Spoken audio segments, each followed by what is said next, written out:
സാധാരണ ജനങ്ങളുടെ പിന്തുണ നിങ്ങൾക്കില്ല. എന്താ കാര്യം എന്നറിയോ? നിങ്ങൾ വായ തുറന്ന നുണകൾ മാത്രമാണ് പറയുന്നത്. മറ്റുള്ളവരെ പറ്റിച്ചുകൊണ്ടിരിക്കുകയാണ്. കാര്യങ്ങൾ കൃത്യമായിട്ട് മനസ്സിലാക്കിയാൽ പോലും നിങ്ങളത് സമ്മതിക്കില്ല. എന്തെങ്കിലും തെറ്റ് സംഭവിച്ചാൽ ആദ്യം അത് സമ്മതിക്കാനായിട്ട് പഠിക്കണം. ഒരു ജനാധിപത്യ മര്യാദയോടുകൂടി സംസാരിക്കാനും നിങ്ങളും പഠിക്കുക, അണികളെയും പഠിപ്പിക്കുക. അതാണ് ആദ്യം വേണ്ടത്. പ്രതിഷേധവും എത്തുകയാണ്, കൂടുതൽ ആളുകൾ അവിടേക്ക് എത്തുകയാണ്.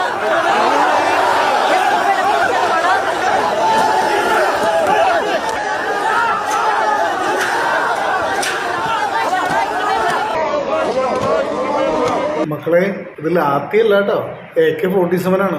പെറ്റ തള്ള കണ്ടാൽ സഹിക്കൂല. അച്ഛനും അമ്മയ്ക്കും വേണ്ടി പോലും ഇത്രയും സാഹസം കാണിക്കൂല. വെല്ലുവിളി നടത്തുമ്പോൾ സൂക്ഷിക്കണം കേട്ടോ. AK-47 ആണ് കയ്യിലിരിക്കണത്. മുഖ്യമന്ത്രി ആയിരുന്ന സമയത്ത് ശ്രീ പിണറായി വിജയൻ പറഞ്ഞിരുന്നു, മടിയിൽ കനമില്ലാത്തവന് പേടിക്കേണ്ട കാര്യമില്ല. മടിയിൽ കനമില്ല എന്ന് വിചാരിച്ചൂടെ പിള്ളേരെ? ഇടി റെയ്ഡ് നടത്താൻ വന്ന അവർ റെയ്ഡ് നടത്തി പോട്ടെ. മടിയിൽ കനമില്ലാത്ത ഒരാളുടെ വീട്ടിലേക്കല്ലേ പോയേക്കണ? നിങ്ങൾക്ക് എന്തിനാ എത്ര ടെൻഷൻ? എന്തിനാ? അവർ റെയ്ഡ് നടത്തി അവരുടെ ജോലി ചെയ്ത് അവർ തിരിച്ചു പോട്ടെ. പിന്നെ വേറൊരു കാര്യം, ഈ SFI എന്ന് പറയുന്നത് സ്റ്റുഡൻസ് ഫെഡറേഷൻ ഓഫ് ഇന്ത്യ, അതായത് സ്റ്റുഡൻസുമായിട്ട് ബന്ധപ്പെട്ട, വിദ്യാർത്ഥികളുമായിട്ട് ബന്ധപ്പെട്ട കാര്യങ്ങൾക്ക് വേണ്ടി മാത്രം ഉപയോഗിച്ചാൽ പോരെ ഇവരെ? ഇത്തിരി പോന്ന പിള്ളേരെ, SFI പിള്ളേരെ റോട്ടിലേക്ക് ഇറക്കി വിട്ട് പോലീസിന്റെ അടി കിട്ടാനും അവരുടെ ഭാവി നശിപ്പിക്കാനും ഇങ്ങനെ നേതാക്കന്മാർ തുനിയേണ്ട കാര്യമുണ്ടോ? നമ്മുടെ സ്വന്തം വീട്ടിൽ എന്തെങ്കിലും ബുദ്ധിമുട്ട് സംഭവിക്കുമ്പോഴേ നമുക്കത് മനസ്സിലാവുമെന്ന് പറയും.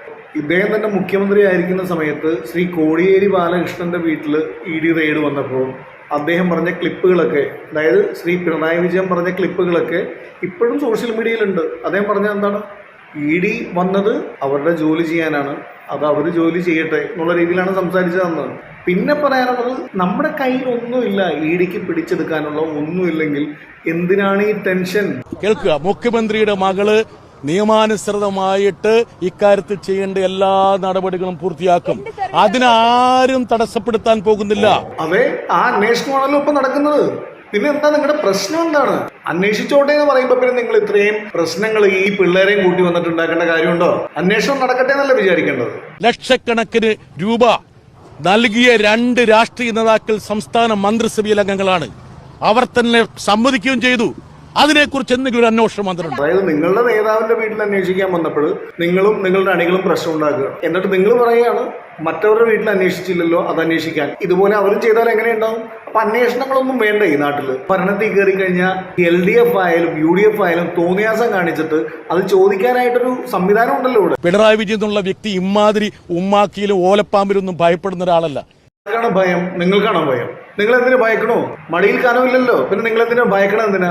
ഒരു അന്വേഷണം വന്നാൽ അത് നേരിടുകയല്ലേ വേണ്ടത്. ഇപ്പൊ എനിക്ക് പെട്ടെന്ന് ഓർമ്മ വരുന്നത്, ശ്രീ ഉമ്മൻചാണ്ടി ഭരിക്കുന്ന സമയത്ത് ഈ സോളാർ കേസ് അന്വേഷണത്തിന്റെ കാര്യമായിട്ട് ബന്ധപ്പെട്ട് ഒരുപാട് പ്രശ്നങ്ങൾ ഉണ്ടാക്കിയപ്പോഴും പുള്ളി വളരെ ശാന്തമായിട്ട് പറഞ്ഞുകൊണ്ടിരുന്ന ഒരു കാര്യം എന്താണെന്ന് വെച്ച് കഴിഞ്ഞാൽ, അന്വേഷണം നടക്കട്ടെ, അന്വേഷണം നടക്കട്ടെ എന്നാണ്. അല്ലാണ്ട് ഇതുപോലെ വന്ന് പ്രശ്നങ്ങൾ ഉണ്ടാക്കിയിട്ടില്ല.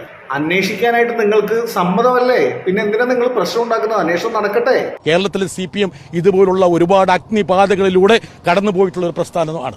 അതുകൊണ്ട് ഞങ്ങൾക്ക് അധികാരം ഉണ്ടെങ്കിലും ഇല്ലെങ്കിലും ഞങ്ങൾ രാഷ്ട്രീയപരമായിട്ട് ഇതിനെ നേരിടും. അതിനുള്ള ഇച്ഛാശക്തിയുണ്ട്, ജനപിന്തുണയുണ്ട്. 10 വർഷമായിട്ട് നിങ്ങളുടെ പിള്ളേർ ചെയ്യാത്ത ഒരു കാര്യമാണ് ഇപ്പോൾ ചെയ്തുകൊണ്ടിരിക്കുന്നത്. എന്തെങ്കിലും സമരം നടത്തിയിട്ടുണ്ടോ? അധികാരം ഉണ്ടെങ്കിലും ഇല്ലെങ്കിലും എന്ന് പറഞ്ഞൊരു വ്യത്യാസമുണ്ട്. അധികാരം ഉണ്ടെങ്കിൽ നിങ്ങളുടെ ഒരു രീതി വേറെയാണ്. അപ്പൊ അധികാരം ഉണ്ടെങ്കിലും ഇല്ലെങ്കിലും എന്നൊന്നും പറഞ്ഞിട്ട് ഈ ജനങ്ങളെ പറ്റിക്കൽ നിർത്തും. ജനപിന്തുണയുണ്ടെന്ന് പറയല്ലേ ബ്രിട്ടാസ് സാറേ? നിങ്ങൾക്കുള്ളത് വെറും പാർട്ടി പിന്തുണ മാത്രമാണ്. സാധാരണ ജനങ്ങളുടെ പിന്തുണ നിങ്ങൾക്കില്ല. എന്താ കാര്യം എന്നറിയോ? നിങ്ങൾ വായ തുറന്ന നുണകൾ മാത്രമാണ് പറയുന്നത്. മറ്റുള്ളവരെ പറ്റിച്ചുകൊണ്ടിരിക്കുകയാണ്. നിങ്ങൾ എന്തെങ്കിലും തെറ്റ് സംഭവിച്ചാൽ ആദ്യം അത് സമ്മതിക്കാനായിട്ട് പഠിക്കണം. അത് നിങ്ങളുടെ പാർട്ടിയിൽ ഒരാളും ചെയ്യാറില്ല. അതാണ് ആദ്യം വേണ്ടത്. പറ്റിയ തെറ്റ് സമ്മതിക്കുമ്പോൾ തന്നെ ജനങ്ങൾക്ക് തോന്നും, ഓ അവർ സമ്മതിച്ചല്ലോ, കൂടെ നിൽക്കാനായിട്ട് ചിന്തിക്കും. ഇതിപ്പോൾ അങ്ങനെ ഒരു ചിന്തയെ വരില്ല. കാരണം നിങ്ങൾ ഇപ്പോഴും പറ്റുന്ന തെറ്റ് സമ്മതിക്കില്ല എന്ന് മാത്രമല്ല, വീണ്ടും വീണ്ടും ജനങ്ങളെ പറ്റിച്ചുകൊണ്ടിരിക്കുക. ഇതിപ്പോൾ നിങ്ങളോട് മാത്രമായിട്ടല്ല പറയുന്നത്. ഇനി അധികാരത്തിൽ കയറിയിട്ടുള്ള UDF നിങ്ങൾ ചെയ്ത പോലെയോ അല്ലെങ്കിൽ അതിലപ്പുറമോ ചെയ്തു കഴിഞ്ഞാൽ അവരോടും ജനങ്ങൾ ഇത് തന്നെ പ്രതികരിക്കും. എന്തുകൊണ്ട് UDF ഭരണത്തിലേറിയതിനു ശേഷവും നിങ്ങളും മാറി മാറി ഭരിക്കുന്നു? അപ്പോൾ UDF ചെയ്യുന്നതെല്ലാം ജനങ്ങൾ അംഗീകരിക്കുന്നില്ല എന്ന് മനസ്സിലാക്കണ്ടേ? അപ്പോൾ ജനങ്ങളോട് വേണ്ട രീതിയിൽ വേണ്ട കാര്യങ്ങൾ ജനങ്ങൾക്ക് കൃത്യമായിട്ട് കൊടുക്കാതിരുന്നാൽ LDF ആയാലും UDF ആയാലും ജനങ്ങൾ പ്രതികരിക്കും. പിന്നെ ഇപ്പോൾ കുറച്ച് വ്യത്യാസമുണ്ട്. പഴയ പ്രതികരണമല്ല ഇപ്പോഴത്തെ പ്രതികരണം. പുതിയ തലമുറ നുണ പറഞ്ഞാൽ അവർ മനസ്സിലാക്കി അതനുസരിച്ച് പ്രവർത്തിക്കുള്ളൂ. അപ്പോൾ ഇനിയെങ്കിലും നിങ്ങൾ കൃത്യമായിട്ട് നല്ല രീതിയിൽ മുന്നോട്ട് പോകാൻ, നല്ല രീതിയിൽ ജനങ്ങളോട് ഇടപെടുവാനും, ഒരു ജനാധിപത്യ മര്യാദയോടുകൂടി സംസാരിക്കാനും നിങ്ങളും പഠിക്കുക, അണികളെയും പഠിപ്പിക്കുക. അതാണ് ആദ്യം വേണ്ടത്.